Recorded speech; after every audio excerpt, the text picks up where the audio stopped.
जय हिंद साथी।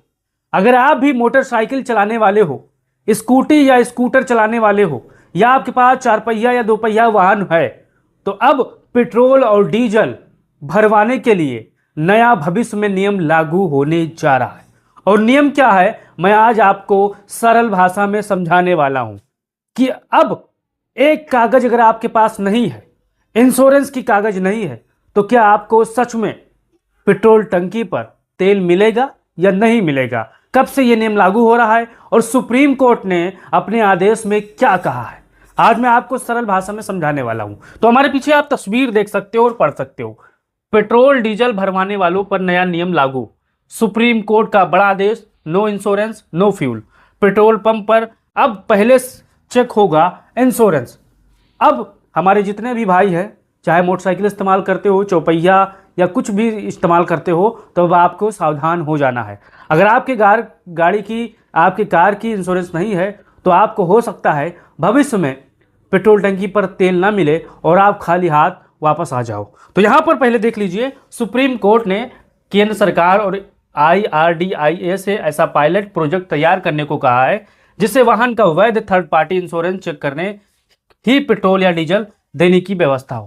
यानी सुप्रीम कोर्ट ने केंद्र सरकार से कहा है कि भैया कुछ ऐसी व्यवस्था बनाओ जिससे यह पता चले कि जो पेट्रोल टंकी पर आते हैं तेल भराने, उनके गाड़ी का नंबर ऐसे चेक हो, ऐसी चीज बनाओ कि पता चल जाए किनका इंश्योरेंस है, किनका नहीं है, तभी उनका तेल दिया जाए। तो यहां पर सुप्रीम कोर्ट ने जो कहा है, अब केंद्र सरकार अमल में लाने की व्यवस्था तैयार कर रही है। अब देखिए, अगर किसी वाहन का जरूरी थर्ड पार्टी बीमा वैध नहीं है, तो प्रस्तावित व्यवस्था में उसे पेट्रोल पंप से ईंधन देने से रोका जा सकता है।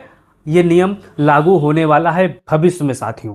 अब यहां पर आगे देखिए, सबसे पहले समझिए अभी क्या लागू हुआ है, आज के डेट में क्या लागू हुआ है। तो अभी यहां पर समझाने की मैं आपको कोशिश कर रहा हूं, अभी पूरे भारत में बिना इंश्योरेंस पेट्रोल नहीं मिलेगा, नियम लागू नहीं है। यह पायलट प्रोजेक्ट है, ये भविष्य में 2027 तक नियम लागू होने की संभावनाएं हैं। अब यहां पर आप देखिए, अभी सुप्रीम कोर्ट ने पायलट प्रोजेक्ट बनाने का निर्देश दिया है। इसके बाद सरकार, IRDAI और सड़क परिवहन मंत्रालय को यह तय करना होगा कि इसे तकनीकी रूप से कैसे लागू किया जाए और किन जगहों पर पहले आजमाया जाए। यह सरकार का सिरदर्द होने जा रहा है और उन करोड़ों परिवारों पर, उन करोड़ों लोगों पर अब सीधा सीधा असर पड़ेगा जो बिना इंश्योरेंस के 4-4, 5-5 साल, 10-10 साल इंश्योरेंस के गाड़ी चला रहे हैं। आप क्या भी आपके गाड़ी का इंश्योरेंस है या नहीं है, कमेंट बॉक्स में बताइएगा साथियों। अब यहाँ पर देखिए, पेट्रोल पंप पर कैसे चेक होगा इंश्योरेंस, ये बड़ा सवाल है। आपके जहन में आया होगा कि अगर एक एक आदमी का नंबर चेक करेंगे तो पेट्रोल टंकी पर काफी लंबी लाइन लग जाएगी और लोग हैरानों परेशान हो जाएंगे। तो यहाँ पर सीधा सीधा मतलब यह है, प्रस्तावित व्यवस्था में तकनीक का इस्तेमाल किया जा सकता है। मतलब वाहन का रजिस्ट्रेशन नंबर सिस्टम में डाला, स्कैन किया जाएगा, उसके रिकॉर्ड से पता चलेगा कि उस वाहन का थर्ड पार्टी इंश्योरेंस वैध है या नहीं है। आपने टोल पर गए होंगे, टोल पर आपके गाड़ी पर एक नंबर लिखा होगा, स्कैनर होगा, वहीं पर जैसे स्कैन होता है उसी हिसाब से यहाँ पर जो प्रक्रिया बनाने की यहाँ पर सरकार सोच रही है। इंश्योरेंस वैध है, ईंधन आपको मिल सकेगा। अगर वैध नहीं है, खत्म है, तो आपको यहाँ पर ईंधन नहीं मिलेगा। इंश्योरेंस वैध नहीं है, प्रस्तावित पायलट सिस्टम में ईंधन रोकने की व्यवस्था हो सकती है। ये सरकार नियम ला रही है। अब यहाँ पर आगे देखिए, सिर्फ पेट्रोल ही नहीं है, डीजल पर भी असर है। देखिए, भारत में करोड़ों ऐसी गाड़ियां हैं बिना इंश्योरेंस के दौड़ रही हैं, और आम आदमी की गाड़ियां नहीं, करोड़पति का, अरबपतियों का भी इंश्योरेंस नहीं है। बहुत से बार ऐसा देखा गया है। अब यहाँ पर देखिए, ये प्रस्ताव केवल पेट्रोल के लिए नहीं है, पेट्रोल और डीजल दोनों की खरीद को वाहन वैध थर्ड पार्टी इंश्योरेंस से जोड़ने की बात यहाँ पर चल रही है। अब यहाँ पर आगे देखिए, कौन सा इंश्योरेंस जरूरी है ये भी आप समझिए। सबसे महत्वपूर्ण बात है थर्ड पार्टी मोटर इंश्योरेंस। अब देखिए, भारत में सार्वजनिक सड़क पर वाहन चलाने के लिए थर्ड पार्टी बीमा कानूनी रूप से अनिवार्य है। या मुख्य रूप से दुर्घटना में दूसरे व्यक्ति की हुई मृत्यु, चोट या संपत्ति नुकसान की देयता को कवर करता है। इसका मतलब यह खबर हर गाड़ी का कॉम्प्रिहेंसिव इंश्योरेंस होना जरूरी हो गया है, ये नहीं कहती, इस चीज को आपको समझना है। अब आगे देखिए, सरकार को सिर्फ पेट्रोल पंप वाला सिस्टम नहीं बनाना। यहाँ पर देखिए, इस चीज को आपको समझिए, फिर आगे बात करें। देखिए, सुप्रीम कोर्ट का जोर केवल पेट्रोल पर रोक लगाने तक नहीं है, सीमित नहीं है।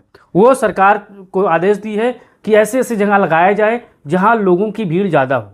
अब देखिए, यहाँ पर मैं समझाने की कोशिश कर रहा हूँ। कोर्ट ने तकनीकी आधारित निगरानी और कार्रवाई की दिशा भी कदम उठाने की कहा है। बिना बीमा वाले वाहनों की पहचान के लिए इस कैमरे, ऑटोमेटिक नंबर प्लेट पहचान जैसी तकनीक के इस्तेमाल और इलेक्ट्रॉनिक चालान की व्यवस्था पर भी जोर दिया गया है, यहाँ पर सरकार ने यहाँ पर सुझाव दिया है। अब यहाँ पर आगे देखिए कितनी बड़ी है बिना इंश्योरेंस वाली गाड़ियों की संख्या।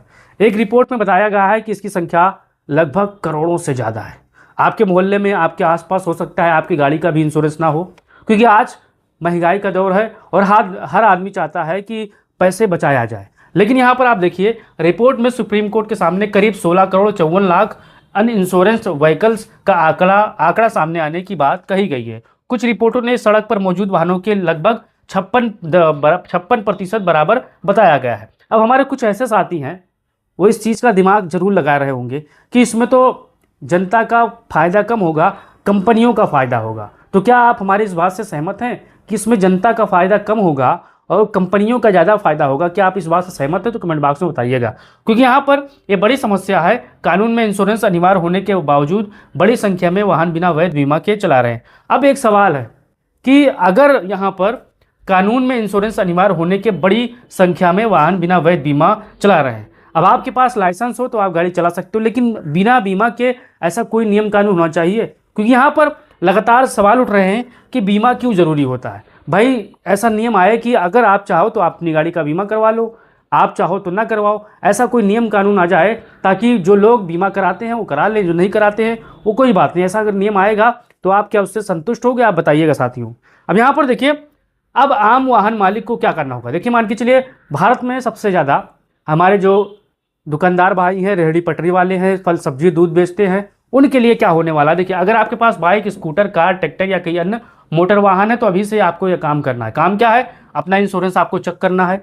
देखिए कि थर्ड पार्टी इंश्योरेंस की तारीख खत्म हो तो नहीं हो गई, इस चीज़ को आपको चेक करना है। अगर इंश्योरेंस खत्म हो गया तो उसे रिन्यू करा लें। इंश्योरेंस को डिजिटल पेपर कॉपी अपने पास रख लें, क्योंकि आगे सरकार द्वारा तैयार किया जाने वाला सिस्टम वाहन के नंबर से बीमा की वैधता जांची जानी है। अब यहाँ पर आगे हमारे जितने भी साथी होंगे, क्या आप इस जो नया नियम लागू होने वाला है, क्या आप इसके पक्ष में हैं या आपके विपक्ष में हैं? आप इसके बारे में बताइए। क्या एक अच्छा कानून है या ये बुरा कानून है? आप इसे कैसे देखते हो? अपना राय जरूर दियो और बताओ कि सरकार को और क्या सुधार करना चाहिए। क्या आप सरकार के पक्ष में या विपक्ष में? इसके बारे में बताइएगा और वीडियो को शेयर करिएगा। जय हिंद।